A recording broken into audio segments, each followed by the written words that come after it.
Cette tête est celle d'un photographe qui vient de recevoir ses négatifs couleurs. Priez pour lui. Salut à toi qui viens de me voir faire le pitre juste avant. Aujourd'hui, on va parler de photographie argentique que j'ai prise aux États-Unis. Je ne sais pas si vous vous rappelez, mais j'avais pas pris de matériel argentique, si ce n'est un appareil photo jetable qu'Yvan m'avait offert juste avant le voyage. À la base, c'était pour la blague. Moi, je l'ai pris très sérieusement et j'ai fait 36 photos des États-Unis. Alors, elles sont pas toutes bonnes, hein, je vous rassure.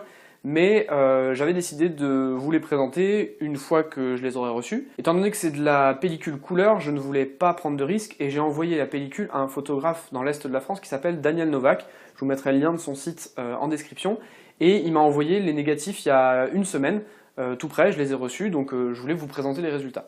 Donc voici un aperçu des photos que j'ai pu prendre avec mon appareil photo jetable. Alors le premier point que je voulais aborder, c'est que on voit très clairement que le piqué et la netteté n'ont rien à voir avec un appareil photo réflexe numérique, même réflexe argentique d'ailleurs, ça n'a vraiment rien à voir. La netteté n'est pas bien homogène sur toute l'image, on voit quelques distorsions, voilà, le grain est quand même très très gros. Mais c'est pas grave, quelque part ça fait partie du charme de la photographie argentique au jetable.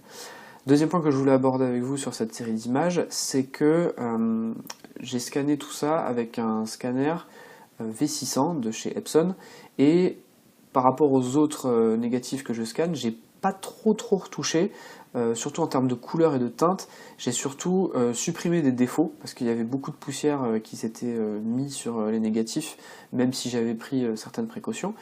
Donc c'est surtout quelques défauts, voilà, des images que j'ai corrigées.